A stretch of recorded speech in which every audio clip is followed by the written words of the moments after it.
హిందూ ధర్మం ప్రేక్షకులకు నమస్కారం. రుద్రాక్ష జగద్రక్ష కార్యక్రమానికి స్వాగతం, సుస్వాగతం. రుద్రాక్షల విశిష్టత గురించి, రుద్రాక్ష ధారణ వల్ల కలిగే ఫలితాల గురించి వివరించేందుకు, ప్రేక్షకుల సందేహాల్ని నివృత్తి చేసేందుకు మనతో పాటు స్టూడియోలో సిద్ధంగా ఉన్నారు ప్రముఖ రుద్రాక్ష నిపుణులు, వేదగణిత శాస్త్రవేత్త, ఎన్నో జాతీయ అంతర్జాతీయ అవార్డుల గ్రహీత డాక్టర్ జి పాండురంగారావు గారు. వారికి స్వాగతం చెప్పేద్దాం. నమస్తే అండి. నమస్కారం అమ్మా. ఓం నమ శివాయ.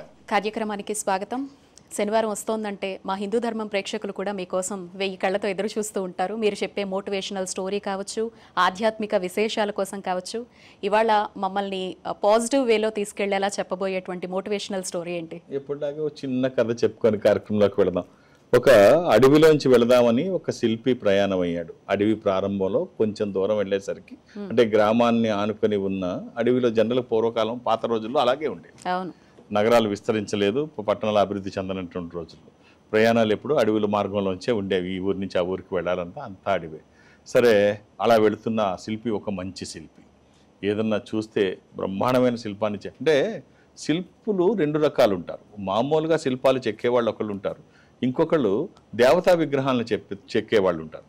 వీళ్ళని స్థపతులు అంటారు. స్థపతులు అంటే శిల్పశాస్త్రం పట్ల అవగాహన కలిగి ఉన్నవాళ్ళు, అలాగే ఆగమ నిబంధనల గురించి తెలిసిన వాళ్ళు అయి ఉండాలి. అంటే దేవతా శిల్పాలు చెక్కినప్పుడు ఆగమ నిబంధనలకు లోబడే చెక్కాలి. ఎలా పడితే వాళ్ళు చెక్కడానికి వీల్లేదు. మామూలు శిల్పులు ఏ బొమ్మలు చెక్కినా పర్వాలేదు, కానీ వీళ్ళు మాత్రం ఎలా పడితే అలా చెక్కడానికి ఉండదు. సరే, ఈయన అలా వెళుతున్నాడు. అడవిలోంచి వెళుతూ ఉంటే ఒక బ్రహ్మాండమైన శిలను చూశాడు. నల్లరాతి శిల అదిరిపోతుంది. చాలా చూడడానికి శిల బుత్తిగా చూస్తేనే అదిరిపోతా. అంటే ఏ పని చేసేవాడికి ఆ పని పట్ల ఆసక్తి ఉంటుంది. అది అంటే ఏది చూస్తే అది ఆ పనిలో ఉన్నవాడికి అది గుర్తు వస్తూ ఉంటుంది. ఇది చూడంగానే అబ్బా ఎంత మంచి శిల్పం చెక్కొచ్చు కదా అనుకున్నాడు. అని అనుకోవడం తడు ఉలి తీసుకున్నాడు, సుత్తి తీసుకున్నాడు. అది మొదలు పెట్టాడు చెక్కడం. ఇలా కొట్టేసరికి కెవ్వుని కేకనిపిస్తుంది. ఏమిటని చూస్తే శిల మొత్తుకుంటుంది. ఏమిటి నాయనా, ఏం చేస్తున్నావని. ఏమి లేదమ్మా, ఒక మంచి శిల్పాన్ని చెక్కుదాం అనుకుంటున్నాను. అంటే ఇంత అందంగా ఉన్న నన్ను అనవసరంగా పాడు చేద్దాం అనుకుంటున్నాను. నువ్వు శిలా వద్దు, శిల్పం వద్దు, పాడు వద్దు. నేను చాలా చక్కగా అందంగా నిగనగలాడుతూ చాలా బాగున్నాను. అనవసరంగా ఈ సుత్తి దెబ్బలు నాకు వద్దు బాబు. ఈ ఉలి దెబ్బలు, సుత్తి దెబ్బలు నాకెందుకు వచ్చింది? ప్రశాంతంగా ఈ అడవిలో నన్నున్నాను ఉండని. నాకు ఏ శిల్పమో అవసరం లేదు, ఏ పూజలు అక్కర్లేదు, పొమ్మంటుంది. సరే, కాదంటే ఏం చేస్తాడు? వచ్చేసి కొంచెం ముందుకు వెళ్తాడు. అంత అందమైన రాయి కాకపోయినా ఇంకోటి కనిపిస్తుంది, పర్వాలేదు, బాగానే ఉందనుకుంటాడు. బాగానే ఉందనుకొని చెక్కే ముందు ఇలా పట్టుకొని చెక్కుతూ ఉంటే, ఏం చేస్తున్నావు అంటే, అమ్మ ఏం లేదు, కొంచెం ఓర్చుకో. 4 ఉలి దెబ్బలు, 2 సుత్తి దెబ్బలు ఓర్చుకోగలిగితే ఒక మంచి రూపాన్ని నీకు ఇస్తాను, దేవతా రూపాన్ని. ఆ రూపం వచ్చిన తర్వాత రోజు పూజలు అందుకుంటావు. కొంచెం ఓపిక పట్టుకో తల్లి అని చెప్తే, అలాగే అంటే చక్కగా ఉలితో చక్కని ఒక ఆకృతిని, అద్భుతమైన అమ్మవారి రూపం తయారవుతుంది. దేవతా శిల్పం చెక్కాడు కదా, అమ్మవారు శక్తి స్వరూపం అలా కనిపిస్తోంది. నల్లని రాయిలో నిగనిగలాడుతూ ఆ సౌందర్యం ఉట్టిపడుతోంది. ఏం బాగుందిలే అని శిల్పి అనుకొని అమ్మవారికి నమస్కరించి అక్కడి నుంచి వెళ్ళిపోతాడు. వెళ్ళిపోయిన తర్వాత ఊర్లో వాళ్ళు అట్నుంచి వెళ్తారు కదా, మార్గమే కదా, వెళ్ళి చూస్తారు. చూస్తే అమ్మవారు ఇక్కడ వచ్చింది అని చెప్పేసి వెలిసింది. ఎంత బాగా ఏ శిల్పి చెక్కాడో, అద్భుతంగా ఉంది అని చెప్పేసి అక్కడ ఒక ప్లేస్లో పెట్టి చిన్నగా గుడి కట్టి రోజు పూజలు చేసి అమ్మవారు కనిపిస్తే చేస్తారు కదా, చేస్తున్నారు. ఊరాళ్ళందరూ వచ్చి అక్కడ చేస్తున్నారు. సరే, కొబ్బరికాయ కొట్టడానికి ప్లేస్ కావాలి, ఓ రాయి కావాలి. చూస్తారు. ఏది రాయి అయితే తిరస్కరించిందో విగ్రహం చేసుకోవడానికి ఆ రాయిని తీసుకొచ్చి, బాగుంది కదా, చక్కగా అమ్మవారి ముందు చక్కగా నిగనగలాడుతూ బాగుంది రాయి, కొబ్బరికాయలు కొట్టడానికి అని చెప్పేసి ఆ రాయిని పెడతారు. వచ్చిన భక్తులు అందరూ పొద్దునుంచి సాయంత్రం వరకు ఈ కొబ్బరికాయలు కొట్టేవాళ్ళు టబా టబా టబా మన రాయికేసి కొడుతున్నారు. అక్కడ అమ్మవారు చిరుదరహాసంతో భక్తుల్ని అనుగ్రహిస్తూ అందమైన రూపంతో తనుంది. అంటే కట్ చేస్తే ఏం కనిపిస్తుంది అంటే, ఈ కథలో చిన్న చిన్న నొప్పులకి ఓర్చుకోకపోతే భవిష్యత్తులో తగిలే దెబ్బలు నువ్వు తట్టుకోలేవు. ఎదగాలి అంటే ఒదిగి ఉండాలి, దెబ్బలకి అలవాటు పడాలి. మనకి ప్రపంచవ్యాప్తంగా ఉన్నతమైన స్థాయిలో ఉన్న వాళ్ళు ఎవరు గోల్డెన్ స్పూన్తో ఒకేసారి అక్కడికి వెళ్ళిపోలేదు. ఎన్నో కష్టాలు అనుభవించి కానీ ఆ స్థాయికి రాయిలా. ఇప్పుడు ధీరుభాయ్ అంబానీ కూడా రోడ్డు మీద పకోడీలు వేసి పెట్రోల్ పంపులో పనిచేసి ఆ స్థాయి, వాళ్ళ పిల్లలు ఏమన్నా ఎంజాయ్ చేశారు. ఎవరైనా అంత ఈజీగా ఒక పొజిషన్కి రారు. కాబట్టి కష్టం అవకాశాన్ని తీసుకొస్తుంది. ప్రతి కష్టం వెనక అవకాశం ఉంటుంది. చిన్న చిన్న కష్టాలు ఓర్చుకోగలిగితే మంచి భవిష్యత్తులోకి వెళతారని కథ చెప్తుంది. మనం వద్దు అని అవాయిడ్ చేస్తే ఆ కొబ్బరికాయలతో రోజు కొట్టినట్టు, ముందు వద్దనుకుంటే తర్వాత బాధపడాలి. అంటే విద్యార్థులకి ఇక్కడ మనకి ఏం తెలుస్తుంది అంటే, ఎక్కడైతే మనం ఇష్టపడి కష్టపడాలో అక్కడ కష్టపడకపోతే, సపోజ్ లైఫ్ ఒక 80 ఏళ్ళు ఉందనుకుందాం, ఇక్కడ మనం ఇష్టపడి కష్టపడకపోతే రెస్ట్ ఆఫ్ లైఫ్ అంతా కష్టపడతాం. ఇక్కడ కొంచెం ఇష్టపడి అనుకున్నది టార్గెట్లోకి వెళ్ళిపోతే, ఆ డెస్టినేషన్కి వెళ్ళిపోతే రెస్ట్ ఆఫ్ లైఫ్ అంతా హ్యాపీగా ఉంటుంది. కాబట్టి చిన్న చిన్న వాటికి శ్రమించడానికి, కష్టపడడానికి అలవాటు పడండి, అది బాగుంటుంది. ఈజీ మనీలకి ప్రజెంట్ సొసైటీకి చాలా చాలా యూస్ఫుల్ మోటివేషన్ అండి ఇది మాత్రం. చాలా చాలా ధన్యవాదాలు. కాలర్స్ ఉన్నారు, కాల్ తీసుకుందాం. నమస్తే అండి. అయ్యా చెప్పండి, మీ పేరు? సుదర్శన్ గారు మాట్లాడండి. సుదర్శన్ గారు, ఓం నమ శివాయ్. సార్ ఓం నమ శివాయ స్వామి. చెప్పండి, ఎలా ఉన్నారు? బాగున్నాను స్వామి. ఓం నమ శివాయ. అదృష్టం స్వామి ఫోన్ కలవడం. చెప్పండి సుదర్శన్ గారు, డేట్ ఆఫ్ బర్త్ ఉందా? సార్ ఉంది సార్. చెప్పండి. 11/01/1987 స్వామి. జనవరి 11, 1987. అవును స్వామి. సుదర్శన్ గారు ఏం చేస్తున్నారండి? స్వామి నేను ఇక్కడ ప్రైవేట్ బ్యాంకింగ్ లో చేస్తున్నాను స్వామి. ఆదివారం పుట్టినట్టు తెలుసా మీరు? అవును స్వామి, ఆదివారం పుట్టి. ఎంతమంది పిల్లలండి? స్వామి పిల్లలు ఏం లేరు స్వామి. అలాగే ఆదివారము అది క్యాలెండర్లో దశమి చూపిస్తోంది, కానీ మీరు పుట్టినప్పటికి ఏకాదశి, శుద్ధ ఏకాదశి, శుక్లపక్ష ఏకాదశి. ఇది మేషరాశి. అంటే పిల్లలు పుట్టడానికి ఇన్వెస్టిగేషన్స్ చేయించారా అండి? Medical investigations? అట్లేం లేదు స్వామి. అంటే కొంచెం వైవాహిక జీవితం బాగాలేదు స్వామి. నేను అసలు చూడండి, అన్ని సరి చేసుకోవడానికి ట్రై చేయండి. వివాహ జీవితం రైట్ చూడండి, అన్ని చక్కదిద్దుకోవడానికి సరి చేయండి. ఒక చిన్న కాంబినేషన్ మీకు ఉపయోగపడేది చెప్తాను. అవకాశం ఉంటే సుదర్శన్ గారు ధరించే ప్రయత్నం చేయండి. ఒక 7 ముఖాలు 10 ముఖాలు ఏకముఖి. 7 ముఖాలు లక్ష్మీ స్వరూపము, శని దోషములకి మంచిది. దశముఖి విష్ణు స్వరూపము, మానసిక ఒత్తిళ్లు తగ్గడానికి, వాస్తు దోషములు పోవడానికి, న్యాయపరమైన చిక్కులు అధిగమించడానికి. ఏకముఖి రుద్ర స్వరూపము, అపమృత్యు బాధలు లేకుండా. కుదిరితే 3, లేకపోతే ఏదన్నా ఒకటి. మనం చేస్తున్న పనికి ఒక స్పిరిచువల్ సపోర్ట్, ఒక దైవికమైన సహకారం తీసుకుంటే వచ్చే ఫలితం ఖచ్చితంగా బాగుంటుంది. మనం ఒక్కళ్ళమే చేసేదానికంటే అది ఎవరైనా సహకారంతో చేస్తే అది ఇంకా బాగుంటుంది. ఆ తీసుకున్న సహకారం దైవికమైందైతే ఇది బాగుంటుందని ఎవరు సర్టిఫికెట్ అవసరం లేదు. ఆల్ ది బెస్ట్ అండి. అందులో ఈ మాఘమాసం రుద్రాక్ష ధారణకి ముఖ్యంగా 2 మాసాలు చెప్పుకుంటే, ఒకటి కార్తీకం, ఇంకోటి మాఘమాసం. ఈ మాఘమాసం ప్రతిరోజు గొప్పదే, ప్రతిదీ గొప్పదే. ఈ మాసాంతంలోనే మనకి మహాశివరాత్రి కూడా ఉంటుంది. సో ఈ మాసంలో రుద్రాక్ష ధారణ చేయడం పూర్వజన్మ సుకృతం. తప్పకుండా అండి. Next caller. నమస్తే అండి. నమస్తే మేడం. అమ్మా చెప్పండి, మీ పేరు? పేరు రమాదేవి. రమాదేవి గారు మాట్లాడండి అమ్మా. అమ్మా ఓం నమ శివాయ్. ఓం నమ శివాయ. ఏమిటమ్మా? బాబు గురించి తెలుసుకోవాలని. అమ్మా డేట్ ఆఫ్ బర్త్ ఇస్తారా? 27/9/2007. ఎంతమంది పిల్లలమ్మా మీకు? 2 బాబులు అయితే ఒక బాబు కాలంతం ఒక బాబు చిన్న బాబు. ఈ అబ్బాయి గురువారం పుట్టినట్టు తెలుసు కదమ్మా? అవును, లక్షవారం నాడు. కొంచెం మాట అన్నాడు. ఇది కూడా ఏకాదశి, బహుళ ఏకాదశి, కృష్ణపక్ష ఏకాదశి. ఇది కర్కాటక రాశి, ఆశ్లేష నక్షత్రము. ఇంకేమిటమ్మా, అన్ని మనం చెప్పినట్టే వినాలా? అన్ని పిల్లలు పెద్దవాళ్ళు అవుతున్నారు. అడ్డాల్లో ఉన్నప్పుడు బిడ్డలు, కానీ గడ్డాలు వచ్చిన తర్వాత కూడా బిడ్డలు ఇంకా మన మాటే వినాలి అంటే వాళ్ళు పెరుగుతూ ఉంటారు. స్కూల్కి వెళుతూ తోటి విద్యార్థులతోని నేర్చుకుంటుంటారు. కాలేజీకి వెళ్ళిన తర్వాత కాలేజీలో నేర్చుకుంటారు. లైవ్లో ఉండి కొత్త కొత్త విషయాలు తెలుసుకుంటుంటారు. చదువుకుంటూ తెలుసుకుంటారు. ఇలా ఎన్నో తెలుసుకుంటే వాళ్ళకి ఇంకా ఏమీ తెలియదు. అమ్మ మాటే వినాలి అంటే ఎంతవరకు? కొంతవరకు మనం చెప్పొచ్చు. ఇక అన్నీ మన మాటే వినాలి అంటే వాళ్ళు బోరు కొట్టే విధంగా మనం ఉండకూడదు. అమ్మ చాదస్తోంది, తినేస్తోంది అనేటట్టు ఉండకూడదు. చూడండి, అప్పుడప్పుడు మన మాట వింటారు, వినరని ఏమి ఉండదు. అందరు పిల్లలు ఒకటే. కాబట్టి తల్లిదండ్రులు ఎక్కడ పొరపాటు పడతారంటే, ఎవరైనా పిల్లాడు అమ్మాయి మా మాట వినట్లేదు, పిల్లాడు మా మాట వినట్లేదు అంటారు. ఎందుకు వినరంటే, పిల్లలే కాదు పెద్దలైనా ఏదైనా పనిలో ఉన్నప్పుడు వాళ్ళకి ఏదైనా మాట చెబితే ఆ పని అయ్యే వరకు ఓ మాట వినరు. పెద్దవాళ్ళు వింటారేమో కానీ పిల్లల విషయంలో అసలు జరగదు. వాళ్ళు వేరే వ్యాపకంలో ఉన్నప్పుడు మీరు వాళ్ళకి పని గురించి చెప్తే వాళ్ళు అసలు పట్టించుకోరు, మళ్ళీ కాదనుకుంటారు, నా మాట వినట్లేదు అనుకుంటారు. కాదు, వాళ్ళని ప్రలోభ పెట్టి మీ వైపు తిప్పుకోవడమో, లేకపోతే వాళ్ళు వినేటట్టు చేసిన తర్వాత చెప్పడమో చేస్తే వాళ్ళు వింటారు. కాబట్టి పిల్లల్ని అనవసరంగా అన్ని విషయాల్లో వాళ్ళ మీద వేసేయకండి. ఒక చిన్న రుద్రాక్ష చెప్తాను, వీలైతే అబ్బాయికి వేసి చూడండి. అబ్బాయి అమ్మాయా? ఒక్క రుద్రాక్ష వేసి చూడండి అమ్మా. ద్వాదశముఖి రుద్రాక్ష. ద్వాదశ ఆదిత్య స్వరూపం అంటే సూర్య స్వరూపము. ఉన్నతమైన స్థితి కోసము, అనారోగ్య సమస్యలు లేకుండా బ్రైట్ ఫ్యూచర్ కోసము. అది కుదరకపోతే అష్టముఖి గణపతి స్వరూపము, విఘ్నాలు లేకుండా ముందుకు వెళ్ళడానికి, నిర్విఘ్నంగా అన్ని పనులు చేసుకోవడానికి, కెరీర్ కోసము, ఎడ్యుకేషన్ కోసము, వాక్కుకి సంబంధించి, నాలెడ్జ్కి సంబంధించి ఈ రెండిట్లో ఏదో ఒకటి. అలా అని ఏది పడితే అది వేయకండి. దురదృష్టం రుద్రాక్షల్లో 100కి 99 నకిలీయే ఉంటాయి. ఒక్కటైనా మంచిది వేయగలిగితే ఆ వచ్చే ఫలితం ఒక అద్భుతం. All the best. అసలు మీ నోటి వెంట అరుదైనటువంటి రుద్రాక్షల గురించి, వాటి ఫలితాల గురించి, వాటి విశిష్టత గురించి తెలుసుకొని కూడా చాలా ఏళ్ళు అయిపోతుంది. ముఖ్యంగా మా హిందూ ధర్మం ప్రేక్షకులకి మీరు మళ్ళీ తెలియజేయాలండి. సో వస్తున్న ఫర్దర్ ఎపిసోడ్స్లో ఖచ్చితంగా మీరు వారంకి ఒక రుద్రాక్ష గురించి అన్నా తెలియజేయాలని మనస్ఫూర్తిగా కోరుకుంటున్నాం. ఇంకొక కాలర్ ఉన్నారు, కాల్ తీసుకుందాం. నమస్తే అండి. నమస్తే మేడం. అమ్మా చెప్పండి అమ్మా, మీ పేరు? నా పేరు రమాదేవి అండి. మా బాబు పేరు లక్ష్మీ నరసింహరావు. మాట్లాడండి అమ్మా. అమ్మా ఓం నమ శివాయ. ఓం నమ శివాయ. అమ్మా రమాదేవి గారు చెప్పండి, ఎవరి కోసం అమ్మా?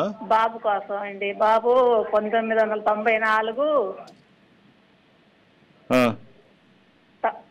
బాబు కోసం అండి. 1994 జూలై 4వ తారీఖు. ఎంతమంది పిల్లలమ్మా మీకు? ఒక అమ్మాయి ఒక అబ్బాయి అండి. ఈ అబ్బాయి ఆదివారం పుట్టినట్టు తెలుసు కదమ్మా? సారీ, ఇది సోమవారం అమ్మా. సోమవారం సార్. ఆదివారం శనివారం నైట్ 1:30 అనుకుంటున్నాం సార్. ఇది ఆదివారం నైట్, తెల్లవారితే సోమవారం. నేను ముందు అలాగే ఆదివారం రాత్రి అమ్మా, తెల్లవారితే సోమవారం. ఇది సోమవారం అనే రాసుకోవాలి మీరు. మేము ఆదివారం చూసుకుంటున్నాం సార్. అది ఆదివారం రాత్రి, తెల్లవారితే సోమవారం.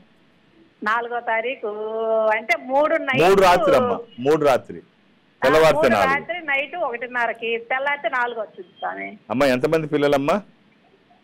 ఒక అమ్మాయి ఒక అబ్బాయి. అబ్బాయి చిన్నవాడు, అమ్మాయి పెద్దది. దశమి కృష్ణపక్షము, బహుళ దశమి. అమ్మా వృషభ రాశి చూస్తున్నారు కదా? మేష రాశి ఇచ్చారు స్వామి. అంటే ఇది 3వ తారీఖు రాత్రి, తెల్లవారితే 4. తెల్లవారితే 4, 3 శనివారం నైట్ 1:30కి. రైట్. విదేశాలకు వెళ్లే అవకాశం అయితే చాలా ఎక్కువ ఉంది. ఉంది స్వామి. చదవలేదు స్వామి, ఇంటర్ వరకే చదివాడు, ఆపేశాడు స్వామి. అది సెల్ఫ్ గోల్ కొట్టేసుకున్నాడు అనమాట. వినట్లేదు, చెప్పిన మానట్లేదు. ఇంకా అబ్బాయి సాధ్యం, అబ్బాయి ఎవరు పిలిచి వాళ్ళు వెళ్తాడుగా. ఇంట్లో పనులు మట్టుకు ఏం పట్టించుకోడు, ఏం చేయడు స్వామి. ఎంతమంది పిల్లలమ్మా మీకు? ఒక అమ్మాయి ఒక అబ్బాయి.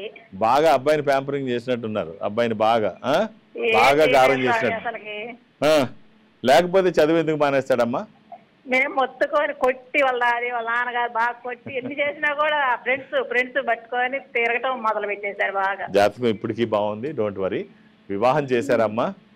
లేదు స్వామి, ఇంకా సెటిల్ అవ్వలేదు. దేంట్లో సెటిల్ అవ్వలేదు, అందుకని చేయలేదు. ఇంకా సెటిల్ జాతక పరంగా అయితే బాగుంది, ఇబ్బంది ఏమి లేదు, అన్ని రకాలుగా బాగుంది. చూడండి మరి ఏ వయసులో ఏం జరగాలో అది జరిగితే బాగుంటుంది. వివాహం జరగాల్సిన వయసులో వివాహం జరగాలి. జరగాలంటే ఇప్పుడు జాతకం ఉందండి స్వామి. ఇప్పుడు ఈ సంవత్సరం ఏమైనా చేయాలంటే వంట సెటిల్ అయితే కానీ చేయలేమని ఆలోచించుకుంటున్నాం. ఇంకో 4 ఏళ్ళకి కానీ ఏమి చేయడం, అప్పుడు కూడా చేయరా? ఏమి లేదు స్వామి, వరకు తిరిగి ఏ వయసులో ఏది జరగాలో అది జరగాలి. సో ఒక్క రుద్రాక్ష చెప్తాను, వేయండి ముందు అవకాశం ఉంటే. చెప్పండి స్వామి. అంటే ఒక కాంబినేషన్ లో 11 ముఖాలు, 6 ముఖాలు, ఏకముఖి, ఏకాదశముఖి, షణ్ముఖి, ఏకముఖి. అంటే దోష నివారణకి, వివాహానికి ఆటంకాలు తొలగడానికి, జీవితంలో స్థిరపడడానికి. కుదిరితే 3, లేకపోతే 1 ఏదైనా వేసిన తర్వాత అన్నీ బాగుంటాయి. మీ ఆశీర్వచనము, వాళ్ళ ప్రయత్నము, ఈశ్వరానుగ్రహము. అవకాశం ఉంటే వేసి చూడండి, చాలా బాగుంటుంది. All the best. కాదండి, ఎప్పుడు పాజిటివ్ అంటూ వెళ్ళిపోతే నెగిటివ్స్ తెలిస్తేనే కదా మనం పాజిటివ్ వైపు అడుగులు వేయగలం. మీరు ఎప్పుడు పాజిటివ్ అంటారు ఎందుకు? నెగిటివ్గా ఆలోచించి ఉపయోగం ఏమి లేదు. అనవసరమైన ఆందోళన, అనారోగ్యం కొనుక్కోవడం తప్ప.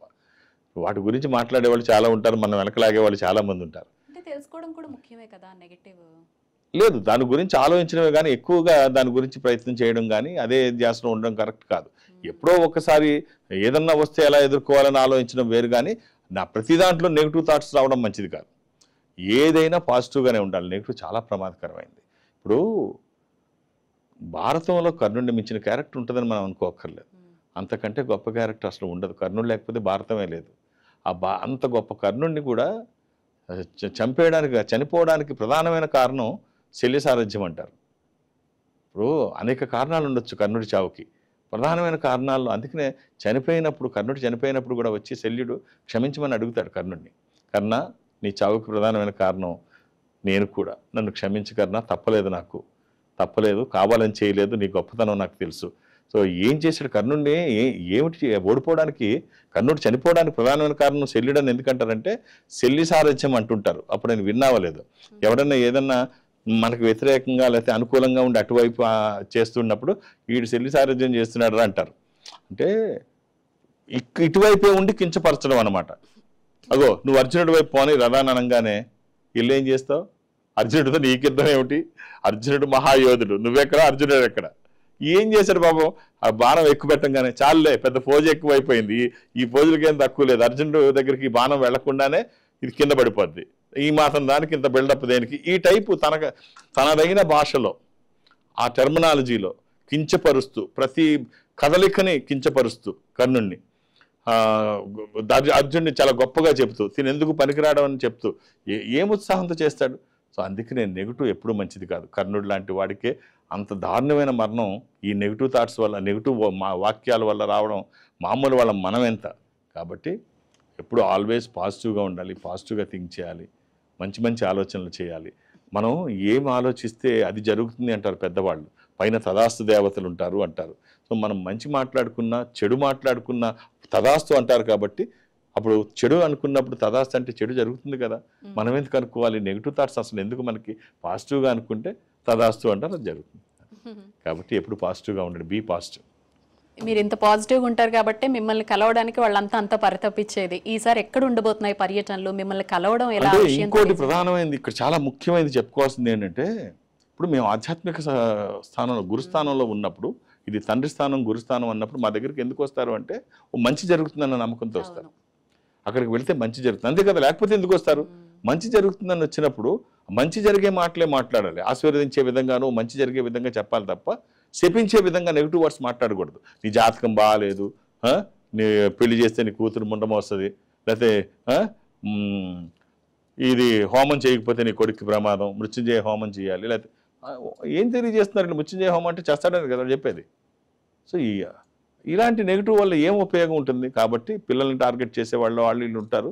సో నెగిటివ్ ఎవరైనా మాట్లాడితే పట్టించుకోకండి, పక్కన పెట్టండి. పాజిటివ్గా మాట్లాడి మాత్రమే తీసుకోండి, మంచి మాత్రమే తీసుకోండి, చెడు ఏ రూపంలో ఉన్నా పక్కన పెట్టండి. కాబట్టి మాలాంటి వాళ్ళ దగ్గర ఇంకా చాలా జాగ్రత్తగా ఉండాలి. చాలా పాజిటివ్గా ఉండకపోతే చాలా కష్టం. వచ్చిన వాళ్ళకి మంచి జరగాలని మనం కోరుకోకపోతే ఎవడు కోరుకుంటాడు?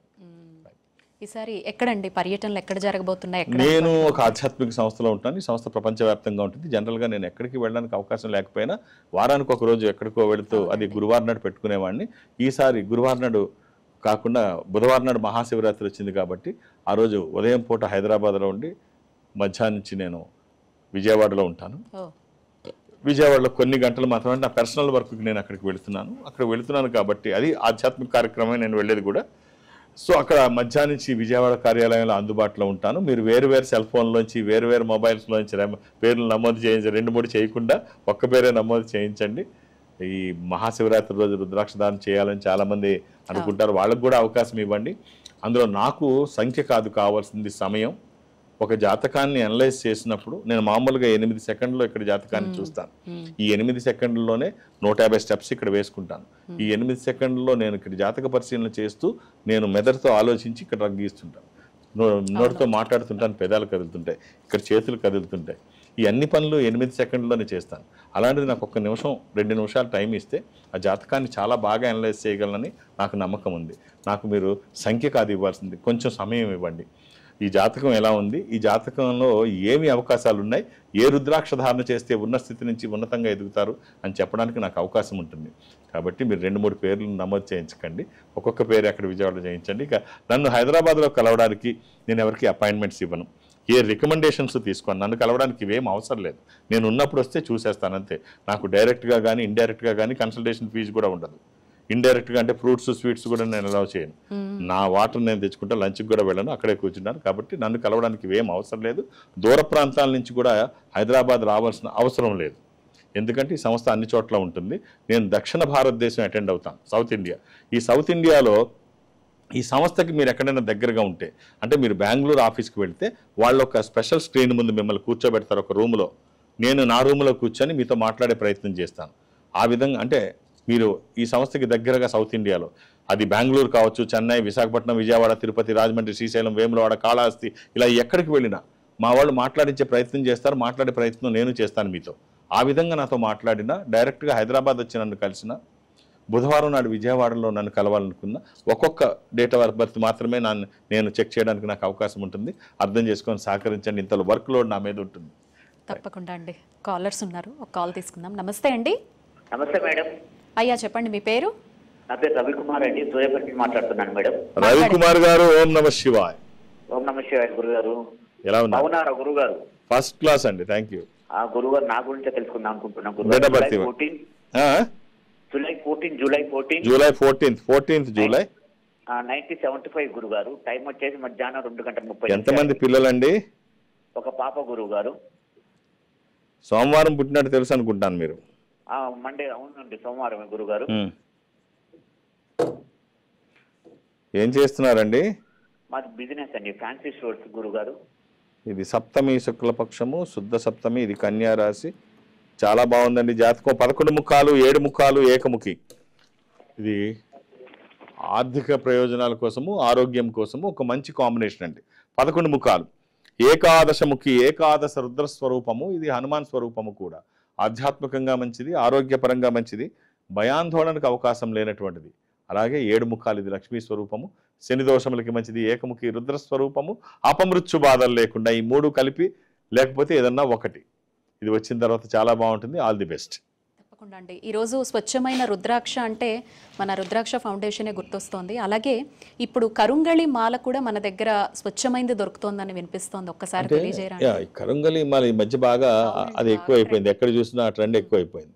అంటే ఈ సినిమా వాళ్ళు, పెద్దవాళ్ళు, సెలబ్రిటీస్ అందరూ దాని వైపే. కారణం ఏమిటంటే ఈ మన రజనీకాంత్ గారు అల్లుడు ఆయన ధనుష్ ఈ కరుంగళి మాల గురించి ఆయన ఓ 4 మాటలు చెప్పేసరికి అందరికీ రీచ్ అయిపోయింది. అది ఈ కరుంగళి మాల వచ్చిన తర్వాత నాకు 100 కోట్లు ఇల్లు కట్టాను, చాలా బాగా కలిసి వచ్చింది, ఇవన్నీ చెప్పేటప్పుడు సినిమా వాళ్ళు, బయట వాళ్ళు అందరూ దాని మీద పడ్డారు.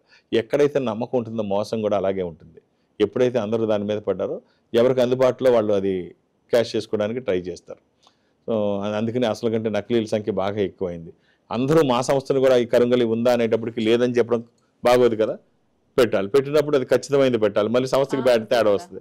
అందుకని చెప్పేసి ఎంతో రీసెర్చ్ చేసి ఆ ఒరిజినల్స్ ఎలా ఉంటాయి, ఎలా చేస్తే ఖచ్చితం అని చెప్పి తెలుసుకొని భారతదేశ వ్యాప్తంగా మీ సంస్థ ఎక్కడ ఉన్నా మీరు అక్కడికి వెళితే ఒక ఒరిజినల్ కరుంగళి మాల మీరు తీసుకోగలుగుతారు. ఒరిజినల్ అంటే ఏంటంటే ఎలా గుర్తించాలంటే ఎవరు చెప్పక్కర్లా. ఈ సంస్థ ఏం చేస్తోందంటే ఈ బ్లాక్ ఎబోనీ వుడ్ ఏదైతే, ఈ కరుంగళి వుడ్ ఏదైతే ఉందో ఆ చెక్క, ఆ వుడ్ ఈ పూసలు కట్ చేయగా మిగిలిన ప్లేసు హోల్స్ కన్నాలుగా ఉంటుంది, రంధ్రాలుగా. ఆ మిగిలిన పీస్ మీకే పంపించేస్తారు. అంటే దేంట్లోంచి కట్ చేశారో అవి ఇక ఎవరు చెప్పక్కర్లేదు కదా ఇది ఎందులోంచి తీశారని. సో ఈ మాల మీరు మెడలో వేసుకోవచ్చు. ఈ వుడ్ పీసు ఇది దోషాలకి, దోష నివారణకి, సర్పదోషాలకి, దిష్టి దోషాలకి ఉపయోగపడుతుంది కదా. ఉపయోగపడినప్పుడు ఇది మీరు మెడలో వేసుకుంటే మీకు ఉపయోగపడినప్పుడు ఈ వుడ్, దీని బేస్ ఏదైతే ఉందో అది పూజలో పెట్టండి. ఆ గృహం పాజిటివ్ వైబ్స్తో ఉంటుంది.